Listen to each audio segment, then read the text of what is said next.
Great. So I guess just to introduce why I'm speaking at the moment and how this falls into kind of things that are happening.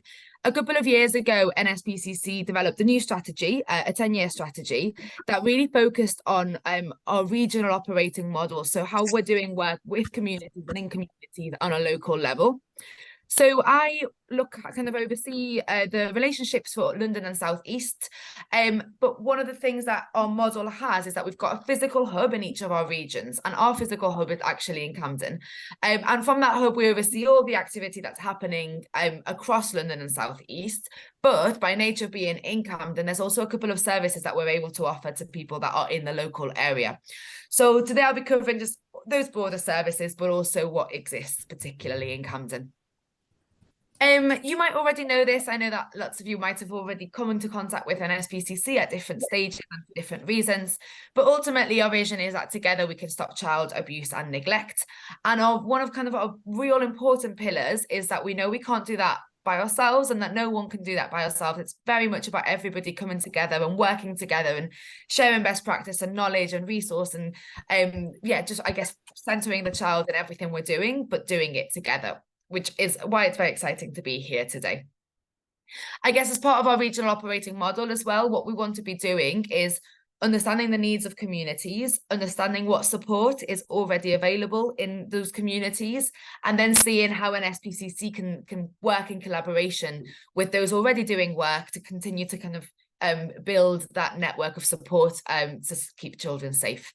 So yeah, great to be here today. So we run a few services across London and South East. Today I'm going to be speaking about the two that we can run from the Camden Hub. One is called Domestic Abuse Recovering Together, and one is a sexual abuse recovery service. I know that we all work with families and children, and some of these topics we might discuss on a day-to-day basis, but I guess just to say, obviously, this can be quite triggering, and if you do need to step out at any point, then feel free to. We know that some of the conversations can be a bit difficult, so just to let you know. But first I'll talk about the Domestic Abuse Recovery Together service. So it's a group work programme that helps children and mums overcome the adverse effects of domestic abuse, and it improves the parent-child relationship. We know that when domestic abuse is taking place, there can be kind of a lot of urgent things that need to happen. So making sure that the family is in a safe space, that there might be finance things that need to be supported. Lots of things need to happen, but one of those things have kind of been put in place. There can still be quite a lot of trauma left, and sometimes there can be a gap in that support that the family can receive beyond that. So what we do is we really intervene at that recovery stage. So once the mum and the child are in a safe setting, we kind of support them to continue rebuilding their relationship and overcome the trauma and the adverse effects of domestic abuse. You'll have noticed I've said mothers rather than parents.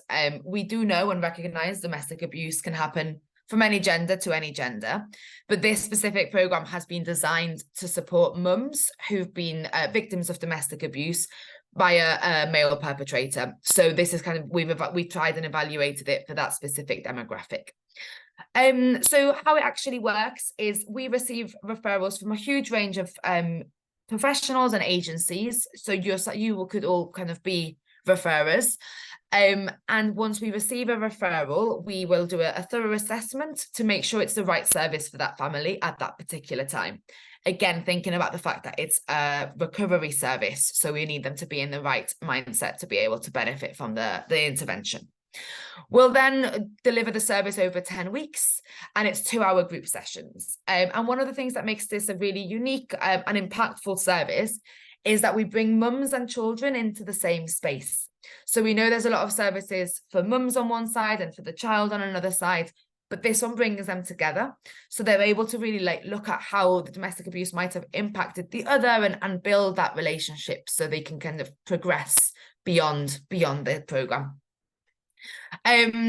It takes place, just so you know, and I guess why we're here, it takes place in our Camden Hub, which is just a couple of minutes from the Northern Line tube, so the Camden Town Station. So hopefully something that's very accessible to some of the families that you work with if they would benefit from this service.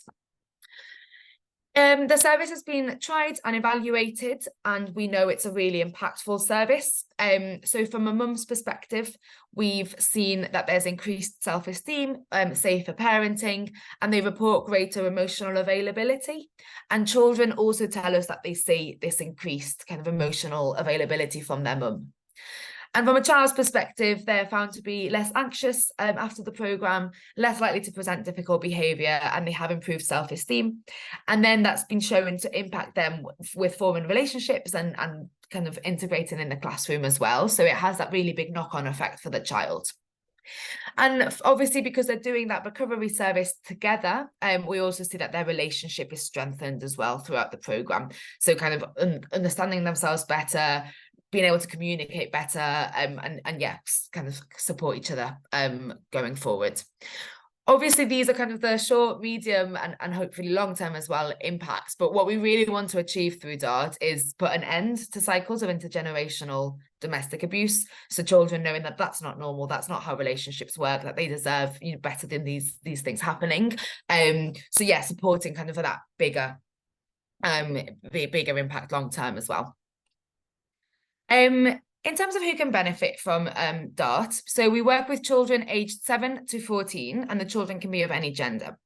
A lot of people ask us whether siblings can attend, and we basically will only take one child at a time. And that's because every child will have experienced domestic abuse differently, their reaction to it will be different, and the support they need will be different. And we want them to have that space with their mum to kind of go through their own journey.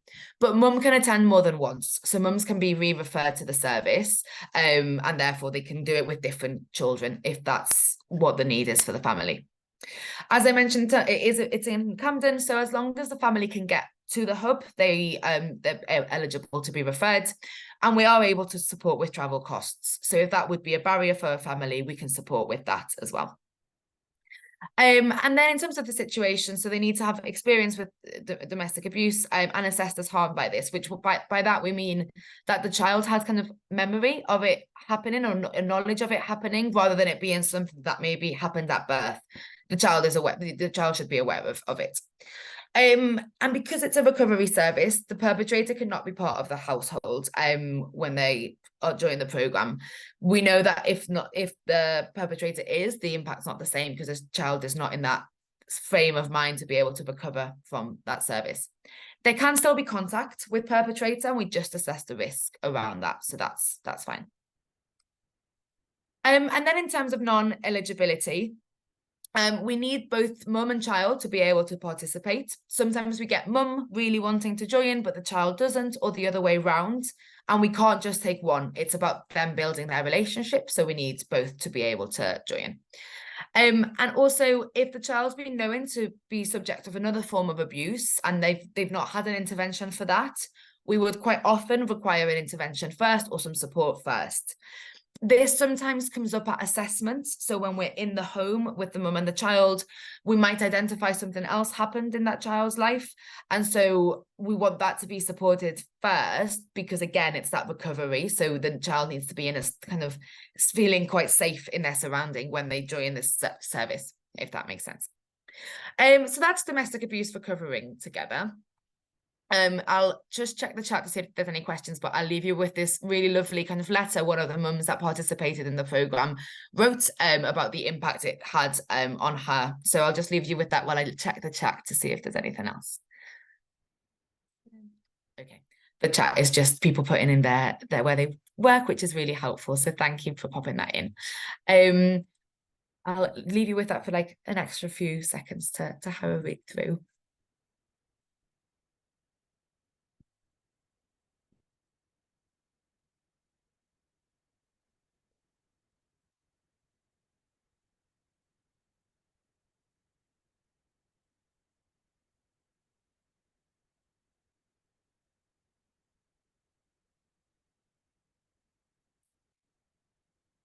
So yeah, I think it's just a very powerful kind of approach to it. And I think it addresses some of the questions that sometimes people have around referring people. They're like, what if mums have anxiety around it? If a group setting could be intimidating? And of course, those things can happen, but actually there's a reason we do it as a group, and it really does have that really big impact. And I think you know, we do have mums coming back with other kids, and that's because it has a really big impact on the child themselves and their relationship. So I'll tell you about how to refer once I've spoken about the next one. So it is coming. So the second service I will talk about is called Letting the Future In. And it's LTFI for short. And this one is a sexual abuse recovery service. So what it does, it supports children and young people aged 4 to 17 recover from the impact of sexual abuse. We will also take referrals for siblings of children who have been abused in their own right. So they'll get kind of their own service entirely, because we realise that there's a massive impact on that child as well. And so they can be referred to. We then will also support parents or carers understand the impact of the abuse so that they can support their child through the service, but also going forward, so they can receive their own sessions as well.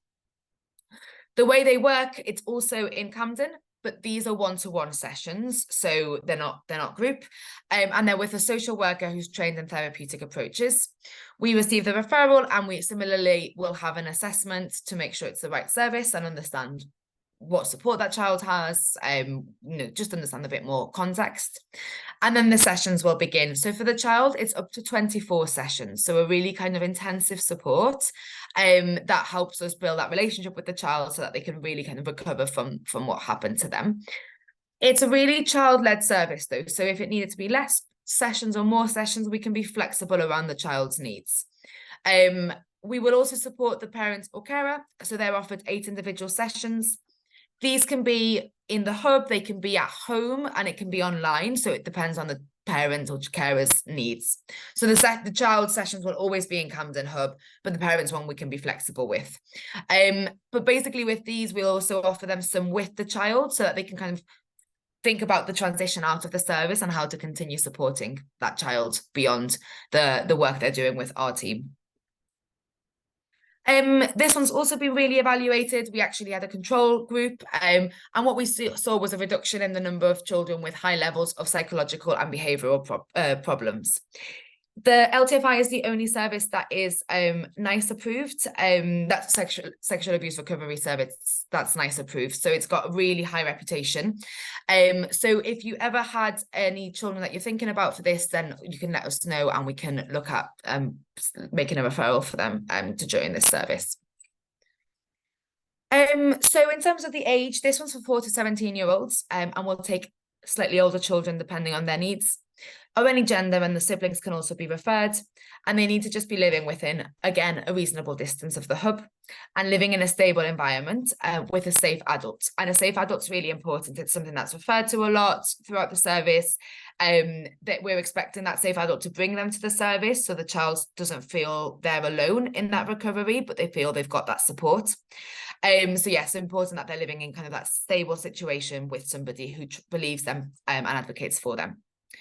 There's quite a lot of like ineligibility for LTFI because it's such a specific kind of program and such a sensitive topic.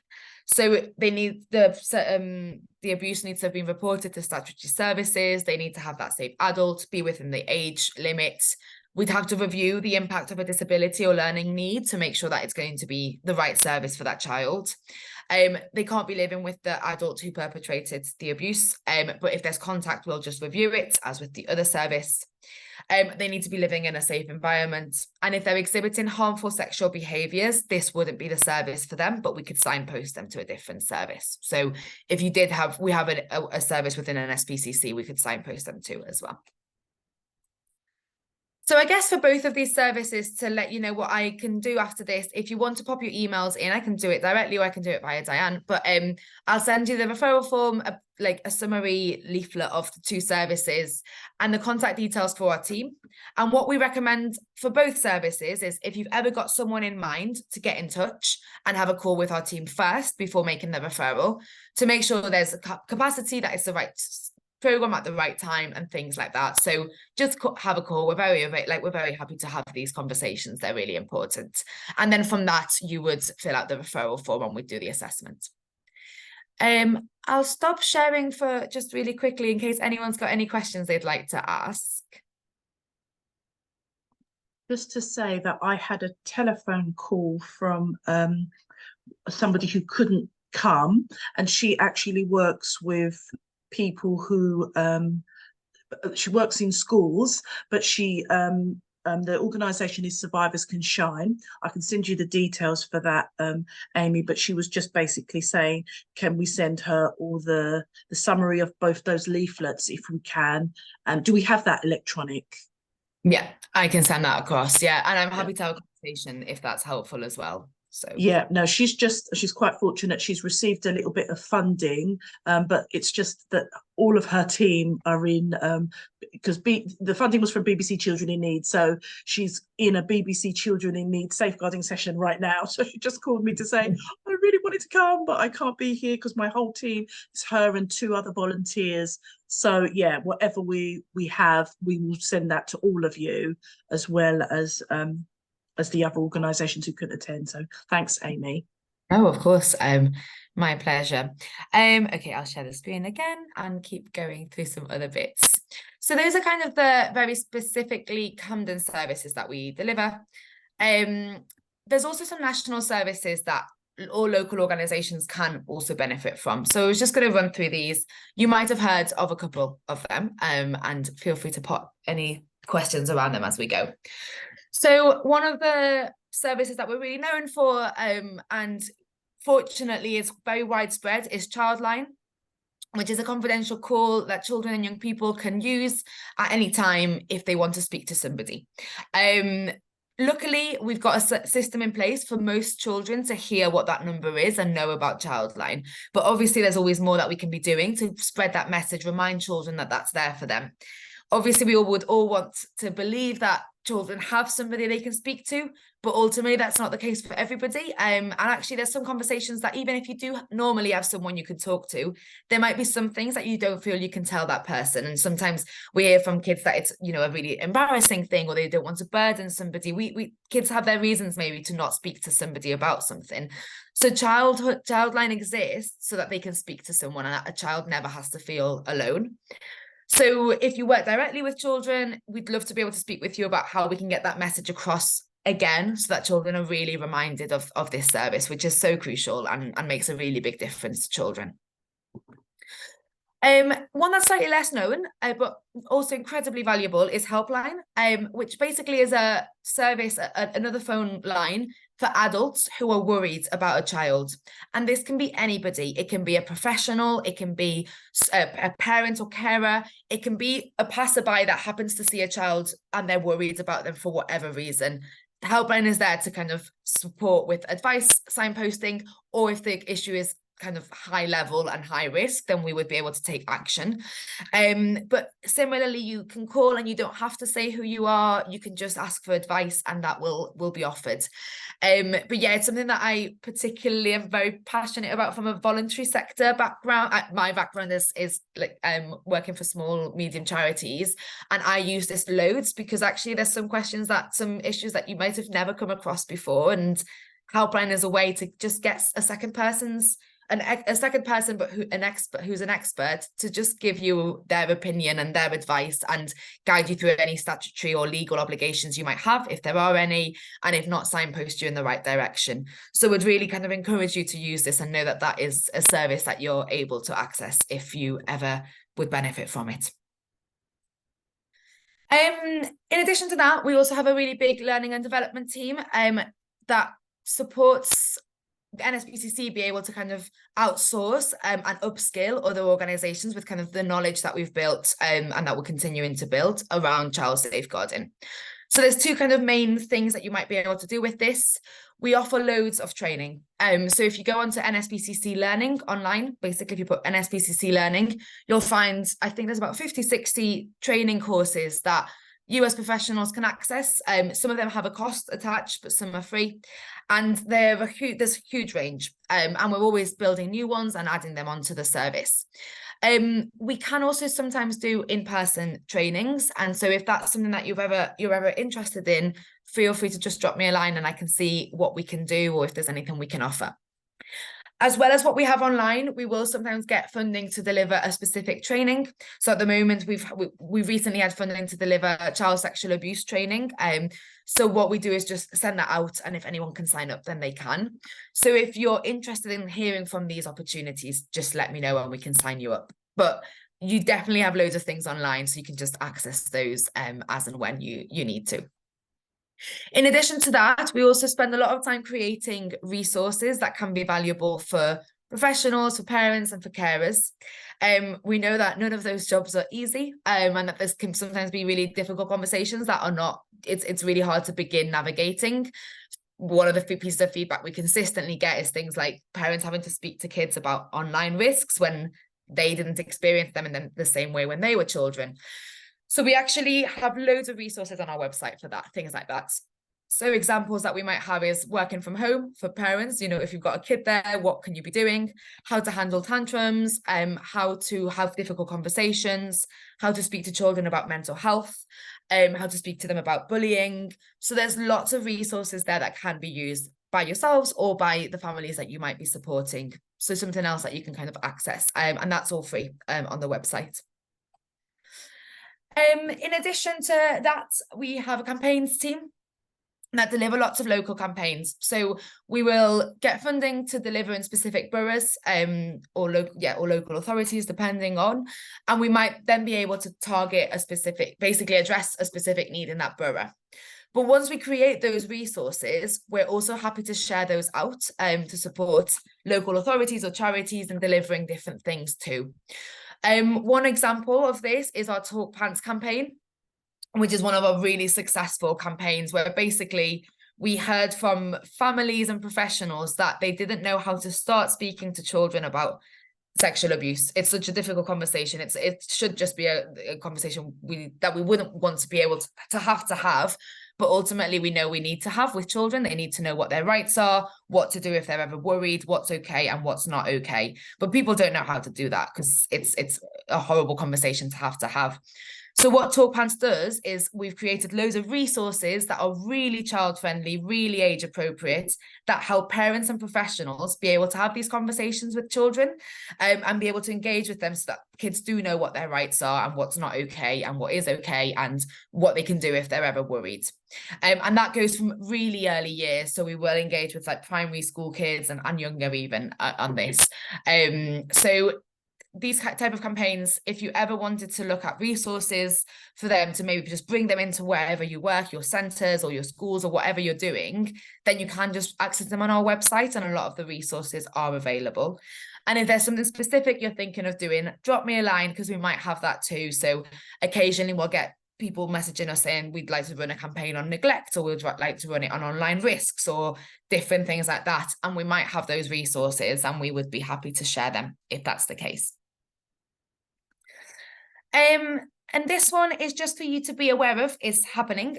We also work very closely with schools. So we go into schools and we do workshops with primary school kids, and we call those Speak Out, Stay Safe. And it's supporting kids understand what their rights are, what might look like, what abuse could look like, and what to do if they're ever worried. It's at these workshops that the kids learn the childline number as well. So then they're told, you know, everyone has that safe adult, and if yours needs to be childline, and that you're so welcome for it to be childline. There'll always be someone that's friendly and on the other side of the phone and that is there to help you and is there for you. So these workshops are happening in schools at the moment. I don't have a slide for this one, but I'll just tell you as well, we've recently developed and only just launched new resources for secondary schools, which are called Talk Relationships. And it basically is to support teachers be able to have conversations with children about healthy relationships. We've basically got some videos online about how to go about that.